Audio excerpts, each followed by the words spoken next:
Hello, I'm Robert, helping you if you're scared of many things. During the Cold War, we all knew what to do if there was a nuclear explosion. And people don't know this today. And this clearly shows that the government doesn't expect us to really be in a nuclear war, or they would be telling us, just like they did in the Cold War. And there are two things that people don't know, they get completely wrong. One, they think that fallout is like a fine dust or fog. No, it's heavy dust. And the other thing is that they think that it is permanently radioactive, and it starts intensely radioactive and it rapidly gets very much weaker. The heavy dust is actually, if you look at the mushroom cloud is full of dust, which is brought up from the ground. Then, as the wind blows, the heavy dust falls out of the cloud, and it hits the ground in about 15 minutes after the explosion, and it spreads out, and you actually see the fallout plume is a stretched out mushroom cloud spread out across the ground. It's all the dust from the mushroom cloud blown in the wind. So from this you can tell that fallout is heavy dust. It's not the kind of fine dust that hangs in the air. And it's not gas, and it's not fog. Because that stuff, if there is anything like that, it stays way up in the clouds. It won't fall. Just like a cloud, it'll just float away and gradually spread out into the atmosphere. So the dust is stuff you can see. And then the other thing most people don't know is that the most intense radioactivity is very short-lived. You need to understand how radioactivity works.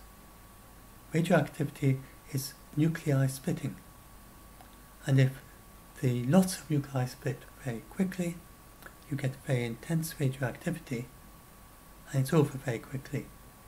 If half of them are gone in a few seconds, then soon they'll all be gone. And if you take the example of a half-life of 3 minutes, then after 30 minutes, then there will only be 1,000th of the atoms left. And after an hour, there will only be 1,000,000th. After an hour and a half, 1,000,000,000th. After 2 hours, 1,000,000,000th left of the original radioactivity of that particular element. It turns, in actuality, the radioactivity in the fallout consists of lots and lots of isotopes, some with a very short half-life, some with a very long half-life, some with an intermediate. So you get this rather strange curve. This is empirical. This is the actual curve you get from real fallout if you measure it. And you get a reduction of 10-fold reduction in the intensity in 7 times the time. So whatever it is after an hour, it's a 10th of that after 7 hours and 100th after 49 hours. And that's about the length of time it's valid for. So it's not a on and on like that, but that's how at the start.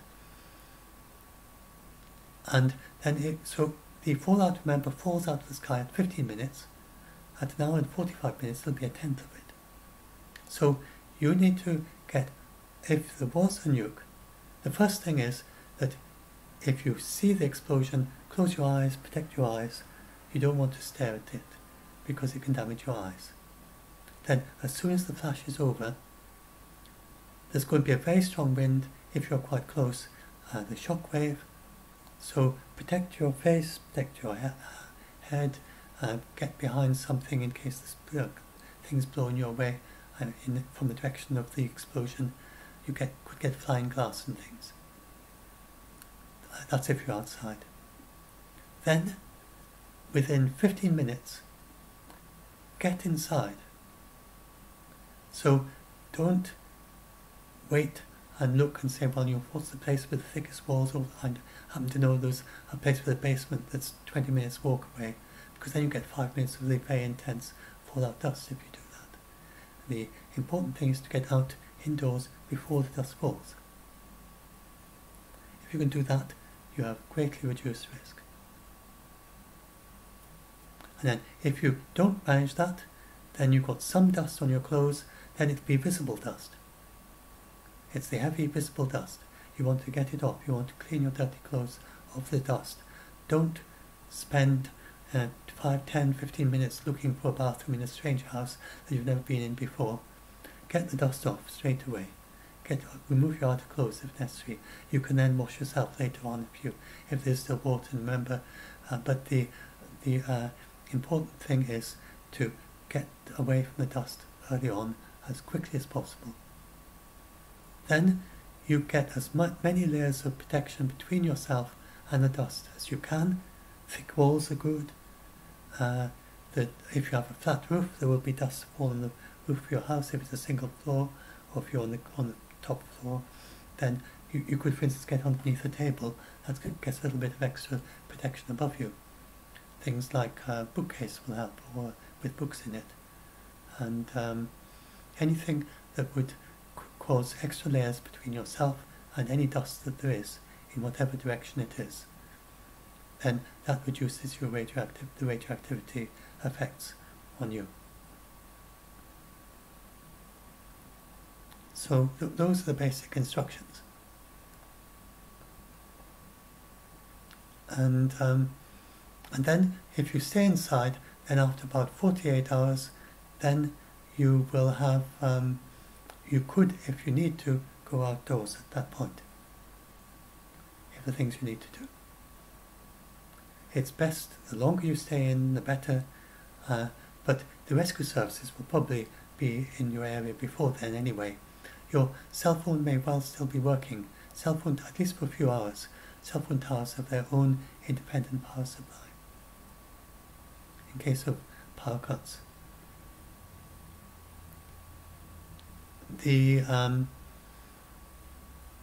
So you may well be able to get information from your cell phone, and so you can stay tuned. There's a good possibility that you can still connect it to the internet,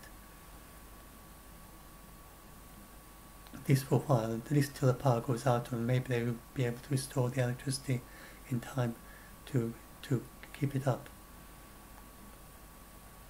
Then the emergency services would be there. They would be able to, remember, it's reduced hugely within a few hours.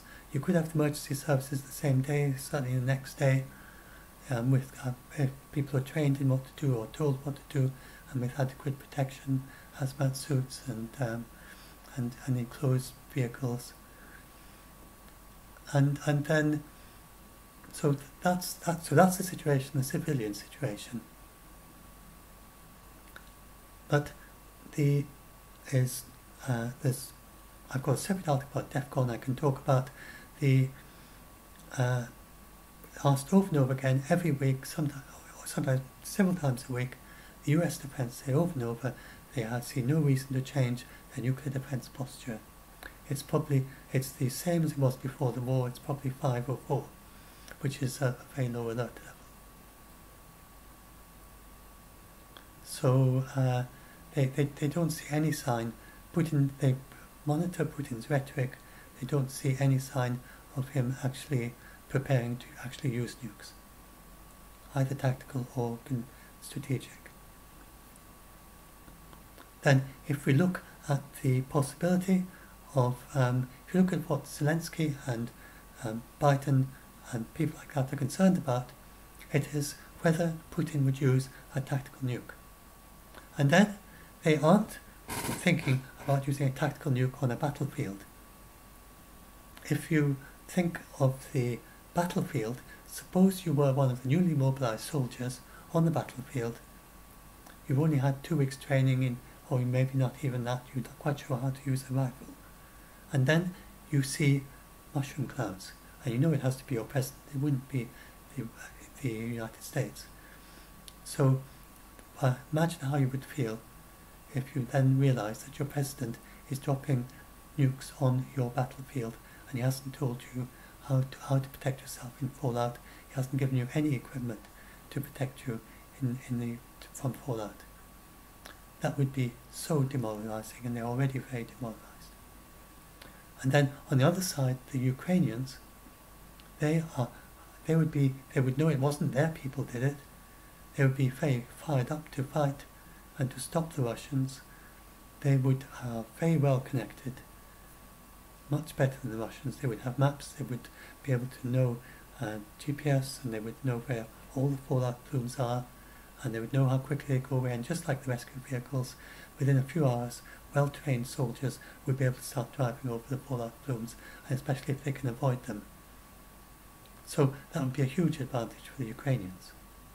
So there's no way that Putin, if he has any sense at all, would use them for in warfare, as the name would properly suggest, to use them as tactical nukes. So the only remaining possibility is he uses them to scare the Ukrainians, like a war crime, a clear and absolute war crime, just like when he targeted the infrastructure. And this would not work at all in terms of foreign policy. He would immediately become a rogue nation. He would be as bad as North Korea. China and India would want to have nothing to do with him if he did that. And they would join the sanctions. They would be just looking at what they can do to control this rogue country if Putin used a nuke against Ukraine. So he would be absolutely hopeless for his foreign policy. The only reason he would do that would be to satisfy his ultranationalists, the same ones who encouraged him to fire at the infrastructure. And so the Biden and Zelensky and others had enough concern that, being the sort of man Putin is, very short-sighted, very much focused on domestic policy, doesn't seem to care much about his foreign policy and the impacts of other countries on his own country, then they did have some concern whether in that situation he might do that. Just use a nuke, they also thought that if there was a kind of contest between them, then he says, well, Putin's never going to use a nuke. Zelensky said, if he said Putin's never going to use a nuke, then he probably would use it, just to prove he can. Just a kind of macho contest thing, saying, oh, yes, I can. You think, oh, really? Yes, I can do that sort of thing. So they've been very careful not to set up that situation.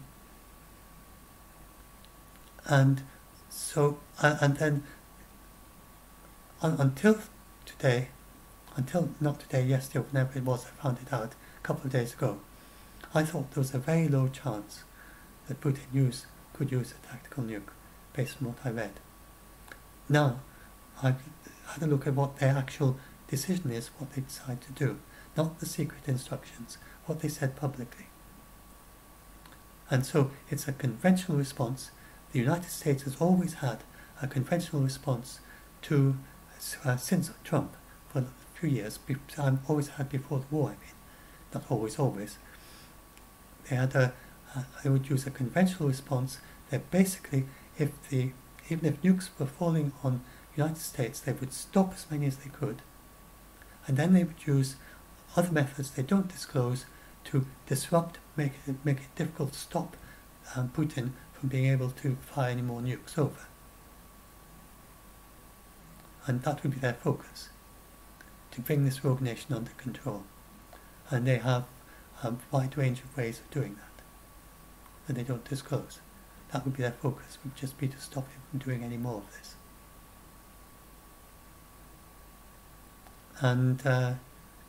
And so in this particular case, though, if Putin was to use a nuke, a tactical nuke in Ukraine,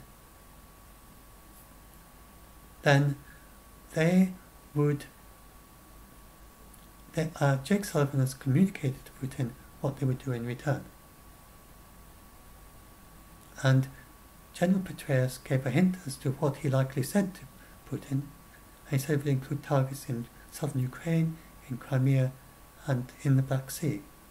The only target that makes sense in the Black Sea is the Black Sea Fleet. This is the pride of the Russian military. It goes back to the 19th century and earlier. They had these big fleets of sailing boats, and now it's the most very, very prestigious branch of the Russian military. All their 40 battleships, and it's likely that Jake Sullivan has told Putin that half an hour after he drops his tactical nuke, those 40 warships will start sinking, just like the Moskva did, and end up on the floor of the Black Sea. And this would be utterly humiliating to Putin. It would be the end of his regime.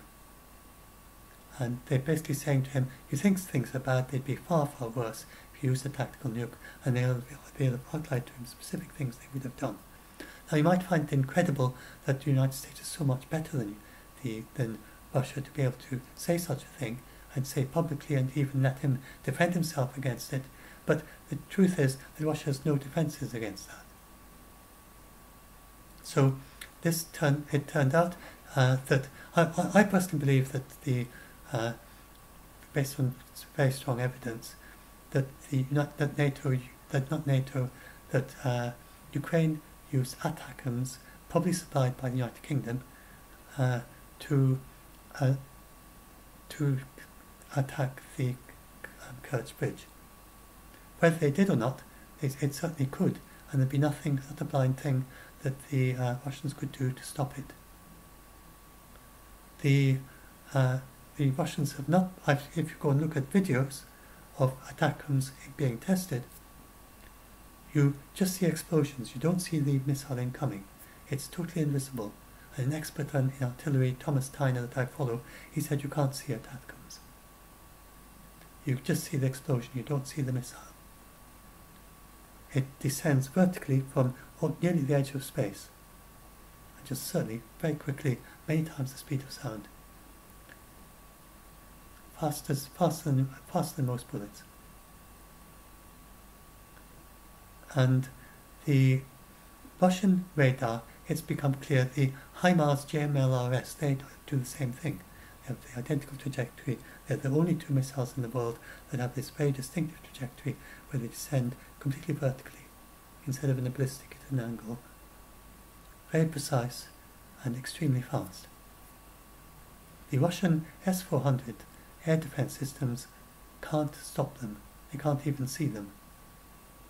Early on, they tried responding to HIMARS by firing back, and you saw the videos, the explosions would go off, and then a few seconds later, you'd see a thing go flying up in the air. That was the S-400 firing back. They fired back after the explosion. And so they just are not able to stop HIMARS. They just can't do a thing. Then the other thing that they have, that NATO have, and they gave to Ukraine, are something called HARM, which is a missile which homes in on radar. And this, Ukrainians have used that very successfully, to the extent they used to have to move their M777s just fire and move, fire and move, fire and move, because the Russian had anti-artillery batteries, which would very quickly detect where it came from and then be able to fire back and hit the place where it came from. But now the Ukrainians have HARM. They have jet fighters flying around, they carry these HARM missiles. As soon as the radar switches on, they fire the missile and it hits the radar and it's gone. So the Russians don't dare to switch on their radars, because if they do, they're destroyed. So the Russians are completely blind when it comes to, they can't see where the missiles are coming from, because they can't switch on their radar to see them coming in. So the F-35s, if F-35s are the 5th generation fighter jets that the Americans have, and it's clear that Russia have nothing like this, and they have no defences against it. And these F-35s would be almost invisible to radar anyway. If the Russians did switch to radar to try to see them, they'd just destroy that radar system immediately, because F-35s can do that all by themselves. They don't need one F-35 can do it by itself. It can destroy any radar that tries to look at it. And the so the F-35s, they could sink these ships with ATACMS, or the F-35s. You fly close enough to fire these ATACMS at them at a distance of 300 kilometers, or they might well have other things. They have a longer thing, a longer distance, 500 kilometers or more one as well, that they're working on, the next generation one, and they have other things that they can use. So the Russians would be just defenseless, and this only became clear during this war. I don't think NATO actually realised how defenseless Russia was. They probably would have guessed that the S-400 would have had some defences against ATACMS, which is a couple of decades old system. It's hardly a secret. But it seems that they just don't have anything, and they can't stop them. They just got nothing to protect against ATACMS, or nothing to protect against the GMLRS, and nothing to protect against the harm. They simply just don't have anything. So the Russians are incredibly weak. And they used to be thought to be very strong in artillery. They don't seem to be. Not once you can blow up their munition dumps. So it's pretty clear Russia's going to lose this war. They don't have a chance, really. And it's just a question of how long it takes. And that's a matter of strategy. And there's not a thing that Putin can do. And so Biden said that they have an off-ramp. That Putin has an off-ramp. He was asking, well, what is Putin's off-ramp? And Biden said he just has to leave Ukraine. And that's the simple thing. That's all he has to do, including Crimea, that would be. And he would have to tell his people that he went in, he thought it was important to do, he went in and he did it, and he's achieved what he wanted to do, and the Russians now, it's their time to go home, and in the process they have to leave Crimea as well, and it's all over now. And that would be, and Biden believes that Putin would be able to sell that to his people, and explain it away in some way that he had to do this, and it was an important thing that he had to do. They've managed to achieve it, and they've had a great victory, and they've got home. Anyway, so hopefully this helps you all be a lot less scared, not worry that Ukraine is winning, and not worry about the nukes. I mean, really, it would be so humiliating for Putin, and it's absolutely clear that NATO could do it, that he uses his just one tactical nuke, his entire Black Sea fleet is sunk, and there's no way that he attacks NATO with anything, because he's just so feeble, he's just so absolutely helpless, and he's just all he relies on really to keep the integrity of Russia is deterrent, and saying that, you know, if you attack us, we'll fire a nuke at your city, and that's all he has now really. Most of his other conventional defences have ended up in Ukraine, and a lot of them been destroyed. So he's mainly depending on the deterrent, but actually using nukes would turn him into a rogue nation. That would be the end of Russia as a separate nation. And it'd be a rogue nation, but a very easily defeated one. So, anyway, hopefully that helps you be less scared, and I'll upload this and hope to ask any questions, of course, and do hope this helps you a bit.